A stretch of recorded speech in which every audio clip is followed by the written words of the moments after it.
From KCRW and KCRW.com, I'm Kim Masters, and this is The Business. If you listen and learn, then you're going to be able to do anything you want in this town. Everybody thinks show business is really all white lights, peaches and clean. What's with him? Oh, I'm afraid he's gone Hollywood. This week on The Business, filmmaker Joshua Marston's movie about blood feuds in Albania sparks a feud of its own. It was disqualified as an Oscar contender for Best Foreign Language Film. Marston tells us his side of the story. Plus, behind the scenes on producing the Independent Spirit Awards. But first, the Hollywood news banter. Stick around, it's The Business from KCRW. You can imagine Hollywood, everything is really driven by making money. What's with him? Oh, I'm afraid he's gone Hollywood. I'm joined by my fellow banterer, John Horn of the Los Angeles Times. Hello, John. Hello, Kim. So, John, This Means War is about to open in theaters. It has not been kindly received by those who have seen it so far. The expectations are not high. And maybe that explains why Chris Pine, one of the stars of the film, who was, you may know from the Star Trek reboot, fired his agents in November or not. But those agents have now turned around and sued him. I think they were upset not so much by the way in which they were let go, which was in an email, not in a phone call or a conversation, the way maybe some grown-up people would have handled it, but the fact that he was walking away with a lot of potential commissions. And there's two interesting things about this lawsuit, and it's not extraordinary, but what it did reveal is, A, that Chris Pine stands to make a lot of money on some of his future projects, and B, that typically, and this happens a lot, some small agency will develop an actor's career, maybe it's a director's career, maybe it's a screenwriter's, and a larger agent will see that person and come in and make big promises of what they could do for them. Now, Chris Pine has not signed with another agency yet, but it very often happens that small agencies break somebody's career and then they lose them. And it's sad, but it's just the kind of the nature of the business. This agency was called SDB Partners. I certainly can't tell you that I have ever heard of them. They're a small agency in Century City. But they had been with Chris Pine for 9 years when, according to their allegations, he was untouchable, to now where he is getting allegedly more than $1 million to have been in Star Trek, $3 million for Unstoppable, and then the Jack Ryan franchise that he is supposed to star in, which is a reinvention. 3 movies, $4 million and $8 million and $12 million, respectively. Escalating if they work. That's a lot of money not to get commissioned on. No, a little bit. It's like a marriage. I mean, if you in California under community property law, if you get somebody's career going in the marriage, what they earn is part of your divorce settlement. I think it's in many ways they're looking at Chris Pine's career as a marriage that blew up badly, and they want their fair share. This probably won't be litigated to trial, but it's a little interesting in terms of what it revealed about his compensation and the way in which he handled his exit from this agency. Meanwhile, we've had a lot of earnings reports from big Hollywood companies. One of them is Comcast, which owns NBC and USA Network and a lot of cable channels, as well as Universal Pictures. CEO Brian Roberts is saying that they have integrated NBC Universal, the company that they acquired last year, Comcast, of course, a giant cable company, that they continue to make progress. But boy, turning around NBC, they are not exactly celebrating that one yet. No, and I think they have a lot of work to do at Universal Pictures as well. It hits on some themes that we've talked about repeatedly on the show. A lot of their growth in income comes from cable television. USA, Sci-Fi, Bravo, MSNBC, where revenue was up to $2.2 billion, and also their internet and their video business, which is doing very well. So those are the good, healthy businesses. But you look at NBC and you look at Universal Studios, where they said, quote, "Our film business has not been doing well, but we have a very strong slate in 2012. And I have to say, Universal under Comcast is putting a lot more money on the table this year. They had a big opening with Safe House with Denzel Washington, and they have 3 movies whose budgets are all around $200 million coming up later this year: Battleship, 47 Ronin, and Snow White and the Huntsman. And NBC, we should say, posted an $80 million loss for Comcast. Speaking of losing, another loser in the cable business, not a Comcast property, not part of NBC Universal, a Discovery. effort. Now, we've talked about how the Oprah Winfrey Network has truly struggled and hemorrhaged money. She has finally focused her full attention on this thing. I mean, maybe a little bit too much attention. What do you think, John? Well, I mean, what she did is first of all, Oprah has 9 million Twitter followers. She could get those people to watch her channel. She'd be in great shape.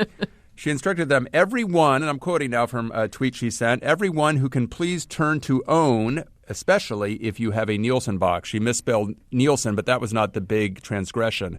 Nielsen has very specific rules preventing the encouragement of Nielsen households to watch a specific show. Yeah, so Oprah withdrew this and said she had removed the tweet at the request of Nielsen. I intended no harm and apologize for the reference. And an asterisk will be attached to OWN's ratings at the time that the message was sent, noting, quote, a possible biasing effect, close quote. Yeah, I don't know what the biasing effect is on Zero, which are basically where her ratings are. But I guess without the asterisk, it would be negative ratings. And I should just note for people who listened to the show last week, Bill Lawrence, the creator of Cougar Town, the co-creator of Cougar Town, the show was about his effort to tweet and have parties and promote the return of his show, which had been off the air on ABC for 9 months, to get them back. And the ratings came in, and John, they were not good. They were in Oprah territory. And certainly I think Bill Lawrence would blame the system, the Nielsen system, which relies on roughly 25,000 households across the U.S. to set the ratings, those 25,000 households that Oprah was trying to reach. And I think we can agree that in this day and age, relying on 25,000 households to decide if a show is a hit or a miss, it just seems sort of absurd, doesn't it? Tell that to the Iowa caucuses. Thank you, John. Thank you, Kim. That was John Horn of the Los Angeles Times. Coming up later in the show, what goes into producing the Independent Spirit Awards show? On the beach, under a tent, where whiskey flows like water. But first, filmmaker Joshua Marston's losing Oscar battle.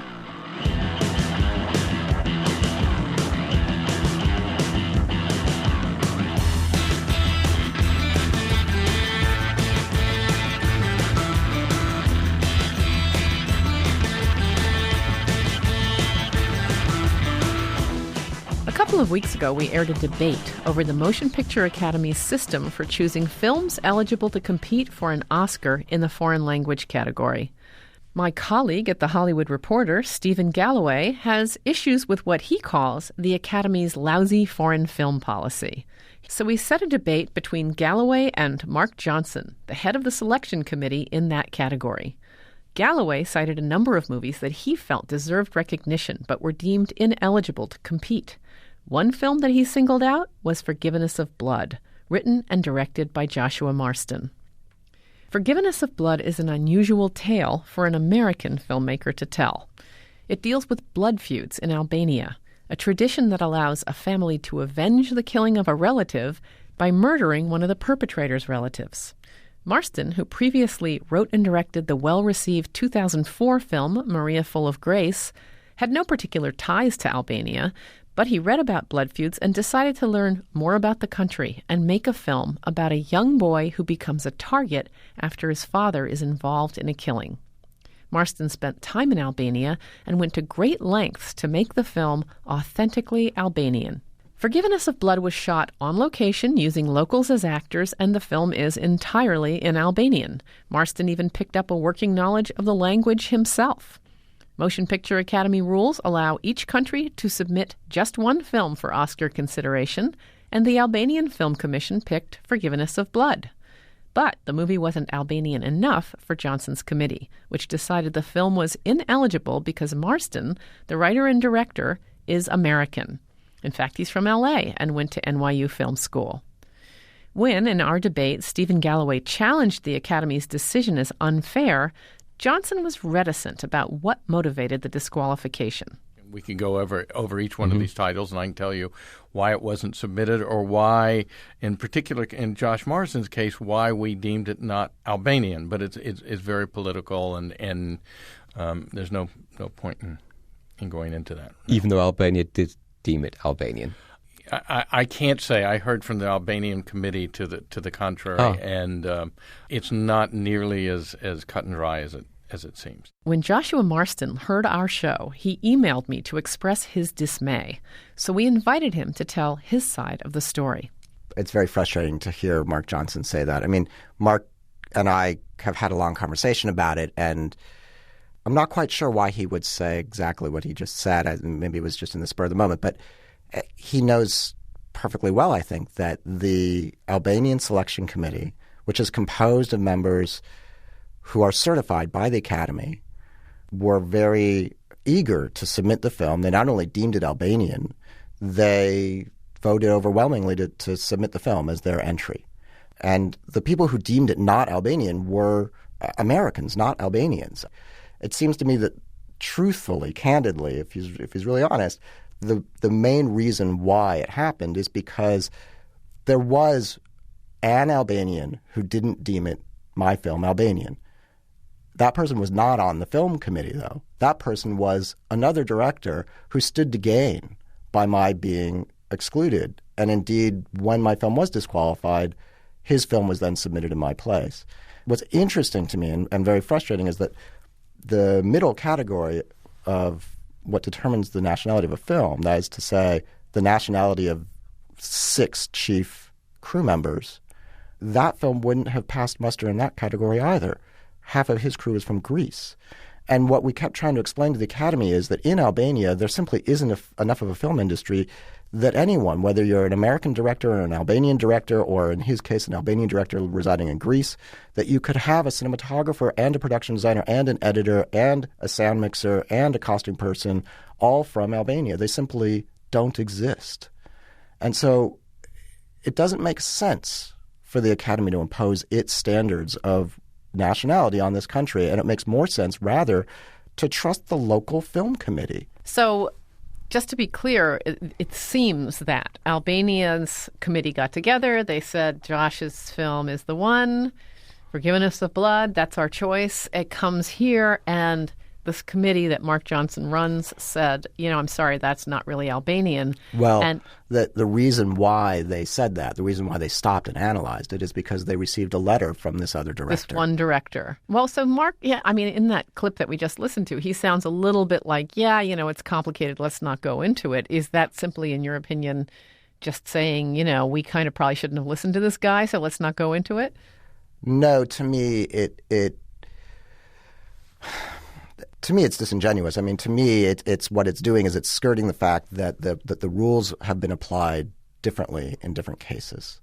And that the biggest inconsistency is that the Academy CM, Mark Johnson, seems to be okay with a situation where there may be a difference between the nationality of the film's director and the nationality of where the film is made. For example, a Finnish director making a movie in France or an Irish director making a movie in former Yugoslavia. But if it happens to be an American director, then they're very, very sensitive to it. I mean, part of me can understand why, because obviously all the other categories of the Oscars are available to American filmmakers. But it's an inconsistency. And honestly, what I want to say most clearly is that for me, I really was very philosophical when the film was disqualified, because I'm not Albanian. I know that. And I didn't go to Albania in order to get an Oscar nomination. What's aggravating and disappointing and frustrating for me is to see the level of outrage and disappointment and disheartening among the Albanian film community, who are proud to now have a movie that they feel can compete on an international stage. It's a movie that has broken box office records in Albania, and they feel treats a very important subject matter that is fundamentally Albanian, and yet they're told by some people in Los Angeles, no, you're wrong, this doesn't count. You're listening to The Business, and we're talking with filmmaker Joshua Marston, whose new movie, Forgiveness of Blood, opens in New York and Los Angeles this weekend and elsewhere in coming weeks. Marston shot his film in Albania with local actors, and Albania chose the film as its submission for Best Foreign Language Oscar. But the Academy deemed the film ineligible because it wasn't Albanian enough. I asked Marston if he had run into the same issue with his previous film, Maria Full of Grace, about a drug mule from Colombia. We should note that the star of that film, Catalina Sandina Moreno, was nominated as Best Actress for her performance, but the film wasn't in the race for Best Foreign Language Movie. It went through a similar process. Columbia wanted to submit it, and I think it was submitted and then also disqualified, or some phone calls were preemptively made to test the waters. I mean, I never really got involved in that because I think everyone from the outset knew that it was a little bit of a long shot. And to be very honest, half the film is shot in the United States. All of the supporting roles in that second half of the film are actors who reside in the United States. And the story is about being in the United States. So there's an American aspect to it, and there's all American crew on the second half of the film.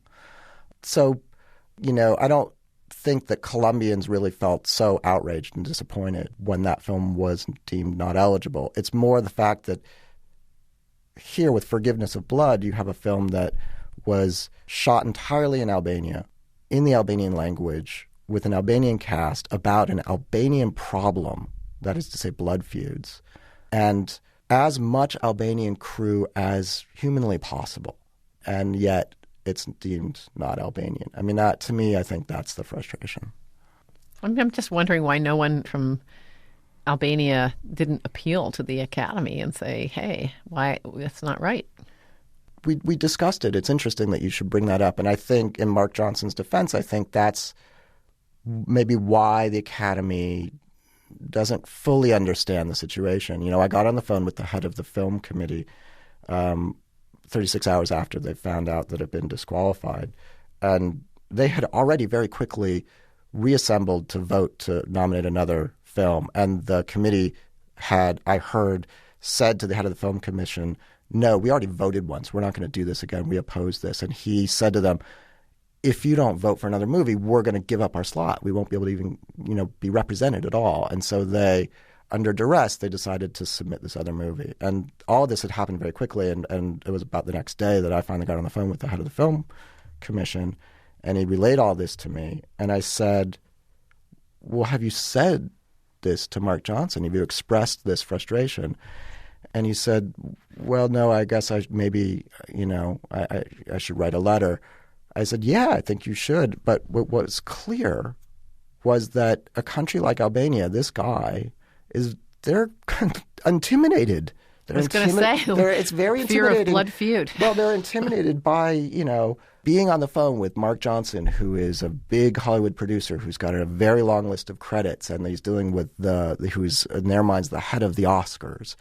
They're new to the game. They don't want to be, they don't want to annoy him. They don't want to annoy him. They don't want to upset the apple cart. They want to, and that's the particular personality of that guy who at the moment is the head of the film commission. And, Mark Johnson didn't hear that very, very strong sentiment. But I guess what I have said to Mark is that it's precisely because of the difficulty and the absolute impossibility of perfect communication between a film committee in some place like Albania and the Academy, that the Academy cannot and never will be able to know the nuances and intricacies of the internal politics of all of these countries' film communities.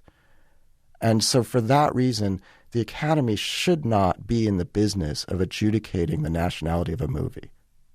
End of story for me. Joshua Marston is a writer-director. His latest film is Forgiveness of Blood. It opens in New York and LA February 24th and expands to other cities after that. Thank you very much for coming in. My pleasure. Coming up after a short break, producing the Spirit Awards, lining up Seth Rogen as your host, getting raw food for Woody Harrelson, and praying for blue skies. You're listening to The Business from KCRW and KCRW.com. Hey, podcast listeners, this week you'll find something different in your iTunes folder. It's an hour-long awards special that I'm co-hosting with Elvis Mitchell from The Treatment. We talk about the awards season and banter about what the Oscars and Indie Spirit Awards mean to the nominees and the business. I don't want you to think I'm cheating on John Horn, ladies and gentlemen. It's just a temporary flirtation. This is The Business, and I'm Kim Masters. Awards season finally comes to an end this weekend with the Independent Spirit Awards on Saturday, followed by the Oscars on Sunday. The contenders, as well as publicists and journalists, will all breathe a huge sigh of relief when the final envelope is ripped open. And so will the producers who have labored for months to organize the shows. Today we get a behind-the-scenes look at preparing for the big day. Our producer, Darby Maloney, asked the folks at Film Independent, the nonprofit that puts on the Spirit Awards, if she could tag along as they planned indie film's big event. The Spirit Awards is a different kind of award show. It happens under a tent in a parking lot at the beach. And it's not an evening affair. In fact, it's a luncheon. But given that Jameson Irish Whiskey is a premier sponsor of the event, there's a lot of booze. We're handing people alcohol as they walk on the carpet. You know, they get out of their cars, we take their keys, and we hand them a drink. That's Diana Zahn's story. She's been the executive producer of the Spirit Awards for 16 out of the last 18 shows. I hire the host, figure out who the presenters are going to be, figure out the flow of the show itself, and, you know, if we're going to have any musical acts, or if we're going to do video, clip packages, all that kind of stuff. So what you see on television is pretty much what I do. Meanwhile, another producer, Sean Davis, is in charge of nearly everything else that happens at the Spirit Awards. So I pretty much I build the site. So this takes place in a parking lot in Santa Monica, and we build a structure, a huge structure, about 140 by 210 feet. So my responsibility is to make sure, working with the city of Santa Monica, working with Classic Party Rentals, who sets up our structure and all of our ancillary tents, all of our sponsor tents, our kitchen tents. So we pretty much take an empty parking lot on the beach and fill it. It's the filling it part that makes for the biggest line item in the Spirit Awards budget. By doing the event in a parking lot, they're basically having to construct a venue where there is none. So think about it. They have to bring in the tent, the stage, the lights, the sound, the AstroTurf that covers the floor, all the tables, chairs, linens, flowers. Pretty much everything you need to make for a comfortable setting for this 1,438-person event, including 8 bathrooms, or as they're called, comfort stations. But these are literally like if you were to walk into a nice restroom at your friend's house. You know, they're designed, they're wallpapered, they have music, they're air-conditioned and heated. They have attendants that are there to help as necessary. Now, the Spirit Awards isn't just an award show and a luncheon. It is the biggest fundraiser for the nonprofit organization Film Independent. With that money, they are able to do many things like have filmmakers' labs and run their Project Involve program, which is designed to enhance diversity among filmmakers. So this is a big deal. They want people to come. They want people to buy tables. They want people to have a good time and to come back next year. And they want good sponsors to come on board and help them pay for it all. And some of the premier sponsors actually build their own tents. This year, Audi will build a bungalow with an open bar. Jameson Irish Whiskey will build a green room with a DJ, pool table, and lounge area. And Piaget will build a garden lounge with a grand piano. From what I understand, they're flying these roses from another country. They have these thousands of roses they're building these walls with. So on the plus side, being in a parking lot enables them to build basically whatever they want. But having an award show under tents at a beach in February is a high-risk endeavor. Except for snow, we've had pretty much every kind of weather imaginable down on that beach. We've had, you know, literally like water spouts and floods and rain and tents being blown down. Like, it's just crazy. Last year, the night before the show, they had hurricane winds and rain. You know, at 6 o'clock in the morning, we were vacuuming out 4 inches of water in the main tent. And so, that's what you deal with when you work in a tent on the beach in February, you know. But at the same time, it's the beach, you know. So the beach lends a personality to the show. That personality that producer Sean Davis is describing could be characterized as unpredictable and irreverent. It's a tone that the producers of the Spirit Awards try to strike early on with their choice of host. People like Joel McHale, Eddie Izzard, John Waters, Sarah Silverman. Well, good afternoon and welcome to Film Independent Spirit Awards, coming to you live from a tent. I don't want to say anything, but the porn awards were in a building. Okay. And Rainn Wilson have hosted in the past. Greetings, indie weirdos. My name is Rainn Wilson, and for those of you who are unfamiliar with my work, I star on a little show called The Office. No. The Office is on television. And television is the device in your living room that all of you pretend not to watch. The television, or TV, is popular with middle Americans. Now, middle Americans are the people that live in that vast stretch of land between here and New York, decide who the president is, eat carbs, and don't understand your movies. This year, executive producer Diana Zahn's story chose Seth Rogen. And this year I saw Seth Rogen at an event for Barbra Streisand. And he came up on stage, and he was something had happened right beforehand, and he did like a 3-minute riff on something else that had just happened on stage that had everybody almost peeing in their pants. It was so great. And then he was just, when he was standing on stage, he was like talking to the people like he was talking to his friends and telling these stories about Barbra Streisand. And I was like, that's it. He's the guy. And the unpredictability doesn't stop at the host. The Spirit Awards will never play off a winner for giving an acceptance speech, no matter how long or tangential.